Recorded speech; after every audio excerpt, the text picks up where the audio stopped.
Hello दोस्तों, आप सब कैसे हैं। आशा करता हूँ आप सब अवश्य ठीक ही होंगे। जैसे हमने कल चर्चा किया था हड़प्पा सभ्यता के जीवन कैसा है, सामाजिक जीवन कैसा है, आर्थिक जीवन कैसा है, धार्मिक जीवन कैसा है, राजनीतिक जीवन कैसा है।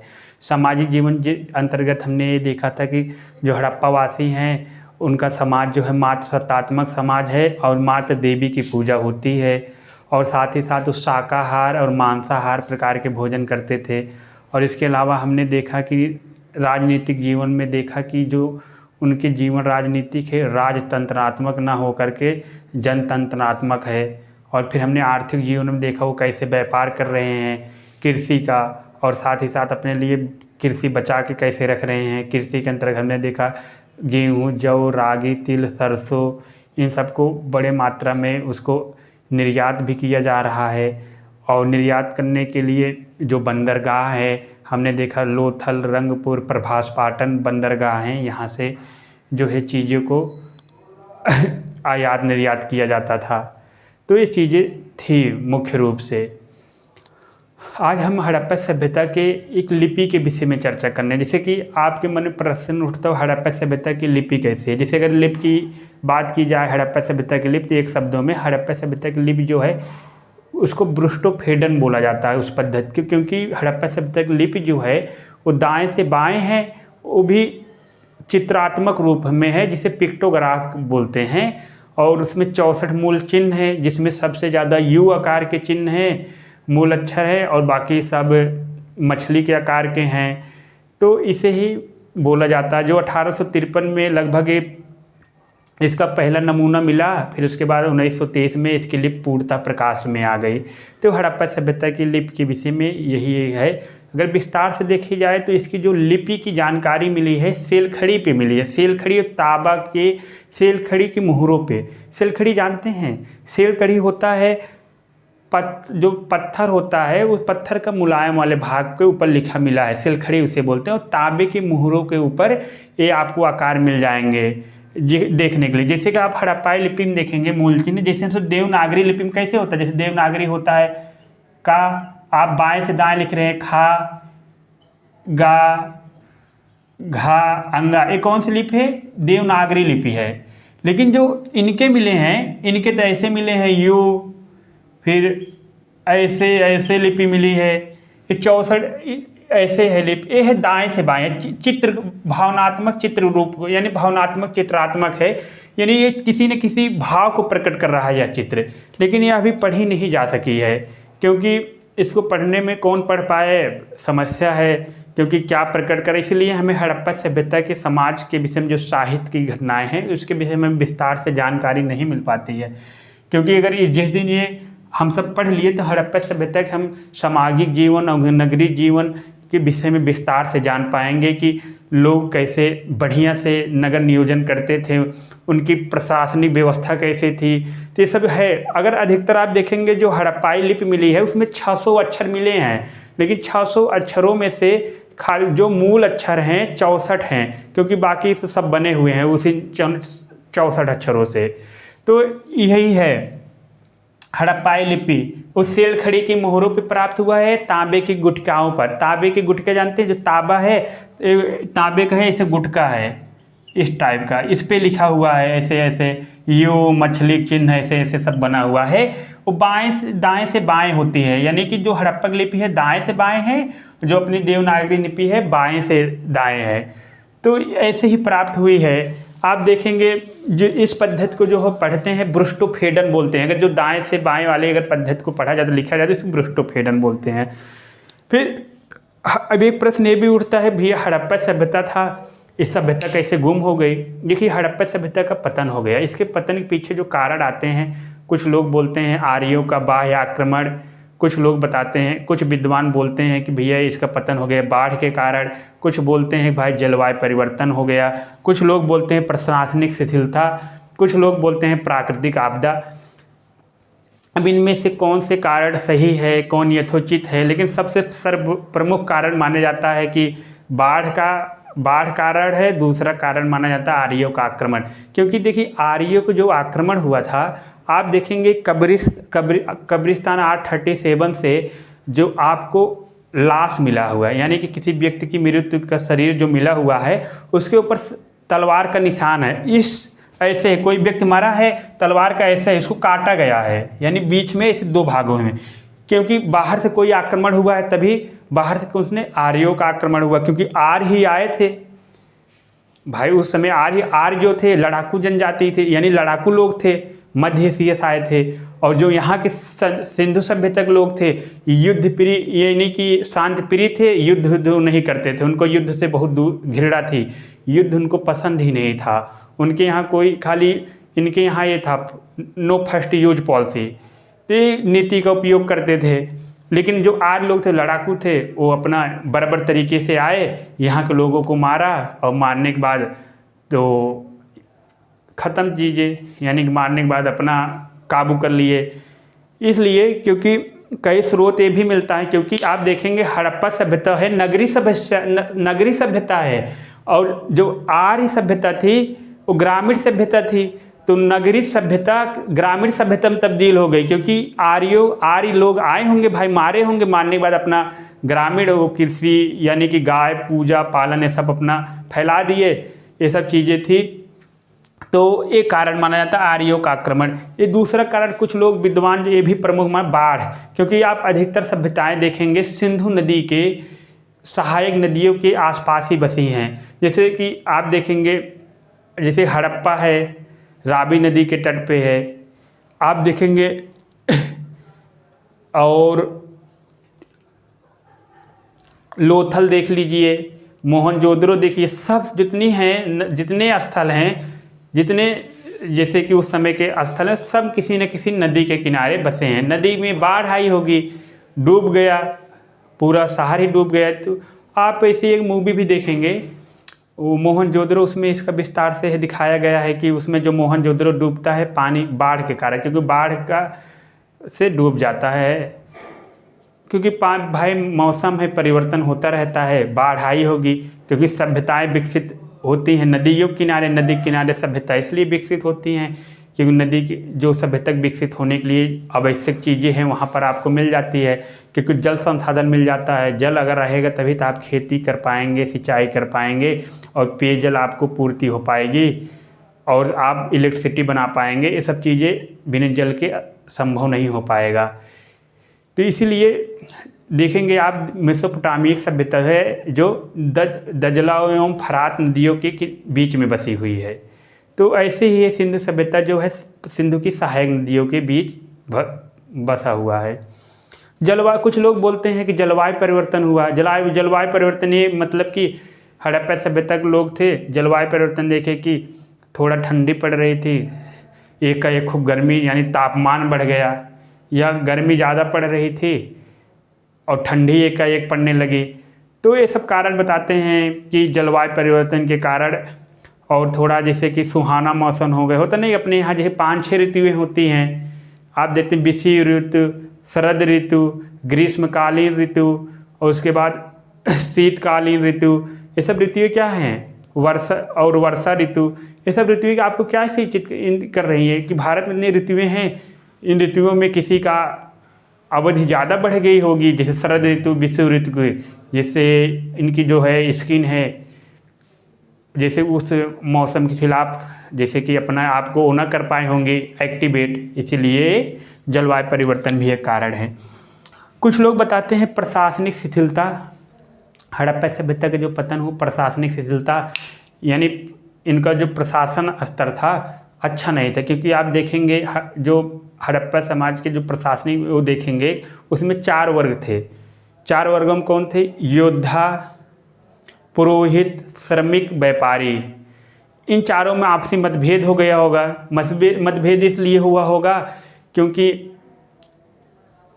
चारों लोग थे, उनके घरों का जो आकार था बड़ा या छोटा था, उनकी या और आर्थिक विषमता थी, क्योंकि व्यापारी के पास वो बाहर से व्यापार करता था, उसके घर में सारी सुविधाएं थी, सुख सुविधाएं, भोग विलासता की। और जो गरीब जो श्रमिक था, श्रमिक व्यक्ति के अंदर खाने खाली 2 वक्त की रोटी, और आपको यही क्या नाम है मृद भांड मिल जाएंगे, मिट्टी के बर्तन मिल जाएंगे यहीं में, यानी चावल और रखने के लिए। तो वो चीज़ें उनके पास भौतिक सुख ज़्यादा थी, गरीब व्यक्ति के पास, श्रमिक के पास कम था। तो कुछ लोग बताते हैं कि ये प्रशासनिक शिथिलता हो गई कि अमीर गरीब यानी कि व्यापारी और पुरोहित श्रमिक आपस में एक दूसरे से लड़ बैठे। तो ये भी कारण बताया जाता है। एक होता है प्राकृतिक आपदा। कुछ लोग बताते, कुछ विद्वान बोलते हैं कि प्राकृतिक आपदा आ गई थी हड़प्पा सभ्यता में। जैसे कुछ लोग बोल दिए कि हड़प्पा सभ्यता वाले थे, बढ़िया जीवन यापन करते थे, लेकिन वहाँ चिकनगुनिया, मलेरिया जैसे आपदाएं फैल गई और लोग बीमार से मर गए। तो ये सब जो हैं कारण ऐसे बताए जाते हैं। मुख्यतः अगर कारणों की बात की जाए, ये 3 कारण जो हैं मुख्यतः नहीं हैं, 2 कारण ही मुख्य हैं। आर्यों का आक्रमण, बाढ़, क्योंकि इसमें ज़्यादा चांसेज है, क्योंकि आर्य आए थे भाई, आप भी जानते हैं, लड़ाकू जनजाति थी और हड़प्पा सभ्यता वाले युद्ध शांति प्रिय ज़्यादा थे, युद्ध प्रिय कम थे, तो शांत से रहना जानते थे। तो और बाढ़ भी माना, क्योंकि जितनी सभ्यताएं थी नदियों के किनारे बसी हुई थी, जितनी भी सभ्यताएं थी नदियों के किनारे बसी हुई थी, उन्हीं सभ्यताओं से ये बाढ़ आई होगी। क्योंकि मतलब कि नदी में बाढ़ आया, नदी भाई बाढ़ तो आता है, उसी में सब डूब गए। क्योंकि इसलिए किसी ने अपना जैसे कि डैम वैम बनाया था, डैम वैम खुल गया होगा, जैसे मूवी मोहनजोदड़ो दिखाया गया है इसके लिए। और साथ ही साथ एक कारण जैसे कि ये भी बताया जाता है कि जैसे जल प्लावन भी हो गया। जैसे कि जल प्लावन इसलिए बोला जाता है कि धरती में यानी भूतात्विक परिवर्तन हुआ, यानी कि धरती में कोई ऐसा परिवर्तन हुआ, पूरे सभ्यताएं जल प्लावित हो गई।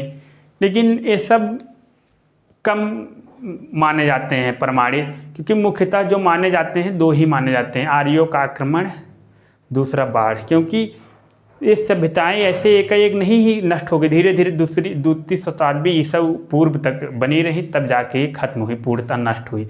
क्योंकि ये पूर्णतः नगरी थी, ये ग्रामीण हो गई। तो मनुष्य सोचिए उस समय कितना विकास किया था। अब हड़प्पा सभ्यता की अगर हम देन की बात करें, हड़प्पा सभ्यता ने हमें भारतीय समाज को क्या दिया, हम सबको क्या दिया, तो आपको बता दें सबसे पहले देन है मातृ देवी की पूजा। मातृ देवी पूजा, क्योंकि हम पृथ्वी की पूजा करते हैं। इसका मतलब क्या है, पृथ्वी हमें धन और धान्य से परिपूर्ण बनाती हैं, इसलिए पृथ्वी माता की पूजा होती है, इसलिए इसको बोला जाता है मातृ देवी की पूजा। और समाज तो था मातृसत्तात्मक समाज था, यानी कि ये सिखाता है स्त्रियों की भागीदारी प्रशासन में, सैन्य में और मंत्रियों में रहती थी बढ़ चढ़ के, क्योंकि स्त्री भी हर किसी से कम नहीं थी, पुरुष के बराबर ही बराबर थी। और साथ ही साथ ये भी मिलता है वो शाकाहार मांसाहार प्रकार के भोजन करते हैं, जो हम सब भी शाकाहार मांसाहार प्रकार के भोजन करते हैं। वो सब भी गेहूँ चावल और रागी तिल सरसों का सेवन करते थे, हम सब भी सेवन करते हैं, बाजरे गेहूँ जौ रागी तिल सरसों। और मांसाहारी में भेड़ बकरी सेवन अब भी किया जाता है। तो उस समय हड़प्पा सभ्यता में भी किया जाता था, घड़ियाल खाया जाता था और भेड़ बकरी भी यहाँ भी खाया जाता है, लेकिन कुछ वर्ग नहीं खाता है, कुछ वर्ग नहीं खाता है, ये चीज़ें थी। और साथ ही साथ वहाँ बहुफसली व्यवस्था थी। बहुफसली व्यवस्था जो अभी हम सब बोते हैं बहुफसली, वही वाला जैसे कि सब बोते थे, यानी रागी तिल सरसों उस समय भी सब बोया जाता था, इस समय भी। तो ये भी देन है यही के। और बहुदेववाद का प्रचलन है। बहुदेववाद मतलब कि हम बहुत सारे देवताओं की पूजा करते हैं, जैसे हम अग्नि की पूजा करते हैं, और साथ ही साथ स्वास्तिक चिन्ह की पूजा करते हैं, और लिंग एवं योनि की पूजा करते हैं, और पशुपतिनाथ की पूजा करते हैं। ये सब क्या है, यही इंगित कर बहुदेववाद की प्रचलन था। साथ ही साथ हमें मिलता है समाज में भूत पिशाच की मान्यता थी, वह अभी भी मान्यता है। भूत पिशाच गांव में आपको दिख जाएगा और शहरों में भी आपको दिख जाएगा। भूत पिशाच जादू टोना को मानने वाले ताबीज अब भी बांधते थे, तब भी बांधते लोग, अब भी ताबीज बांधते हैं, गले में भी पहनते हैं, आपको देखने को मिल जाएगा। तो सारी सभ्यताओं को वो सब देन थी। बैलगाड़ी उस समय भी था, बैलगाड़ी अब भी आपको ग्रामीण में गाँव में दिख जाएगा। लेकिन हालांकि धीरे धीरे जब से टेक्नोलॉजी का आगमन हुआ है, लोग अब जैसे कि सब अपने घरों में दो पहिया वाहन 4 पहिया वाहन रख रहे हैं, तो बैलगाड़ी का प्रभुत्व समाप्त होता जा रहा है। लेकिन कभी किसी आपको बिहार के या यूपी के किसी कोने में आपको बैलगाड़ी का दिख जाएगा। इक्का गाड़ी और उसके बाद भैंसा गाड़ी, ये सब भी आपको दिख जाएंगे पहाड़ी क्षेत्रों में। वो हड़प्पा सभ्यता की देन है ये सब चीज़ें। और साथ ही साथ क्या देन है, सड़कें एवं नालियों की व्यवस्था। जो सड़कें समकोण पर काटती है, चौराहा होता है, 4 सड़कें आ रही ईस्ट वेस्ट नॉर्थ साउथ, बीच में चौराहा है, वो अब आपको पूरे वहाँ दिख जाएगा। पूरे भारत में जहाँ भी 4 सड़कें आपस में, वहाँ बीच में चौराहा होता है। नालियों की व्यवस्था जो थी वो भी आपको दिख जाएगी कि यानी कि जो घर की नाली होती है मुख्य नाली में मिलती है, यहाँ भी ऐसी व्यवस्थाएं हैं। नालियाँ जो हैं गटर में या मुख्य नाली में मिलती हैं, सब हड़प्पा सभ्यता की देन है। और साथ ही साथ ये भी मिलेगा तंत्र योग का प्रचलन, जो हम सब योग ध्यान उन करते हैं उसका प्रचलन भी इन्होंने दिया है। योग जो ध्यान करते हैं, प्राणायाम करते हैं, प्रत्याहार करते हैं, समाधि में जाते हैं, जो हमारे ऋषि मुनि ध्यान उन करते हैं, क्या है योग का प्रचलन इन्हीं की हड़प्पा सभ्यता वासियों की देन है। ये हमारा बहुत पुरानी संस्कृति है। और साथ ही साथ इन्होंने हमें क्या नहीं दिया है, इन्होंने हमें वह सब कुछ दिया जिसकी एक मानव की जीवन में उपयोगिता होती है। आप सोचिए उनकी समाज एक नगरीय सभ्यता थी, नगर में वो सारी चीज़ें उपलब्ध थी, और अब भी नगर में आपको सारी चीज़ें उपलब्ध मिल जाएंगी। और नगर को कच्चे माल की आपूर्ति कौन करता है, आपको गांव करता है, क्योंकि धान गेहूं की आपूर्ति शहर में कौन कर, धान गेहूं को आपूर्ति गांव ही करता है शहरों को। उसी प्रकार उस समय भी ग्रामीण केंद्र ही में ही था, सब अपना करते थे। और माप तौल की प्रणाली, आप जो माप तौलते हैं तराजू बटखरा से, वो कौन दिया है, हड़प्पा सभ्यता वासियों ने ही दिया है माप तौल। आप तराजू से तौलते हैं जो सामान वामान, ये हड़प्पा वासियों की ही देन है, ये सब है।